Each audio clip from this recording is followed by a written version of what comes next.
Initially, when I encountered the violence in Islam, I said, well, this can't be the true Islam. And I, for years, would push back, arguing, no, this hadith here is unreliable. For example, Mohamed says in Sahih Muslim that he has come to expel the Jews and Christians from the Arabian Peninsula and will not leave any but Muslims. That doesn't sound like the Mohammed I knew, so I said, well, that can't be a reliable tradition. And then another tradition from Sahih Bukhari, which says, I have been ordered to fight people until they testify that there is no God but Allah, and only then will their lives and their property be saved from me. And this is from the most reliable collection of hadith, Sahih Bukhari. And so I said, no, that can't be reliable either. And as you continue, you find Muhammad beheading multiple hundreds of men at the same time. You see him distributing those men's wives and children into slavery. You see him torturing people for money. You see him all these atrocities within Muhammad's life, and not always in defensive battles by any means, offensively as well. And so, after trying to dismiss many of these traditions, I said, well, let me piece together what's going on here, because if I dismiss all of these violent traditions, then I am basically dismissing the foundations of Islam. This is where I get my picture of Muhammad from. So looking just at the sources, what is the story? How do I reconstruct what Muhammad's life is like? And what you find when you do that, because there certainly are peaceful passages in the Quran, we can't ignore that.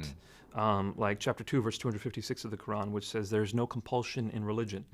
And those are often the ones that are quoted in those response are often to, the ones, to people. Chapter 109, which says, those of you who disbelieve, believe whatever you want and let us believe what we want. Fairly peaceful.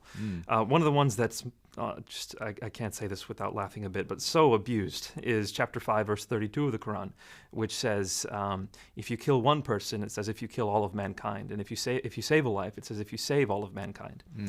When you start understanding the context, though, you realize that this is not the ultimate message of Islam. For example, that one verse, chapter 5, verse 32 of the Quran, says, the first part of that verse is, it was told to the Jews. If you kill one person, it says if you kill all mankind, if you save a life, if you save all mankind. And we do. We find that in tractate San Hedrin of the Babylonian Talmud. I see. It's not in the Quran, it's not a teaching for Muslims. The next verse is the teaching for Muslims, which says, if anyone creates mischief in the land or strives against Allah or his messenger, crucify him or kill him. Right, a very cut off different his hands. message. Exactly. Okay. So you start getting the context. And what you find is, in the first 13 years of Muhammad's prophetic career, he lives a peaceful life. He has about 100 followers by the end of that time, not that many. Certainly doesn't have a fighting force. Most of these people are of humble means. And he doesn't fight during that time. But then he's given rule over a city. An entire city gives him the right to be arbiter.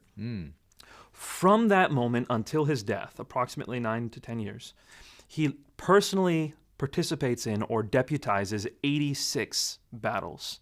Right. So that's an average of 9+ battles a year. And they culminate in intensity until the moment he dies. Chapter 9 of the Quran is the last major chapter of the Quran to have been composed, and it is the most expansively violent. This is the one that starts off by saying, this is a disavowal of all the treaties we have with polytheists. Chapter 9, verse 5, slay the infidels wherever you find them, lay siege to them, take them captive. Chapter 9, verse 29, fight the Jews and Christians until they pay you the poll tax and they feel subdued.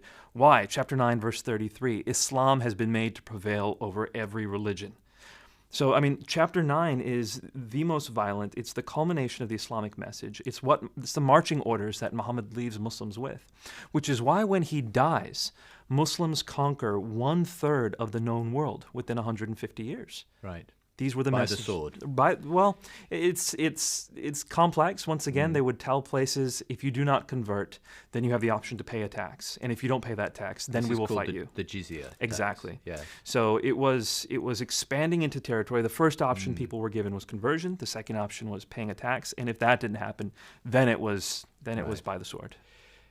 And do you basically see this as effectively the modus operandi of groups like ISIS today? Well, this has been the classical understanding of Islam up until the fall of the Ottoman Empire. No Muslim really ever had qualms with it. It's what it was, and this is the means through which Allah had given Muslims dominance around the world. And it wasn't until Muslims had to as a culture, flip the script and start playing the defensive, the victim card, which they hadn't done before. So, for example, the Crusades. Many Muslims will point to the Crusades now and say, this is another example of Christian sort of superiority complex and trying to keep us down and oppressing us.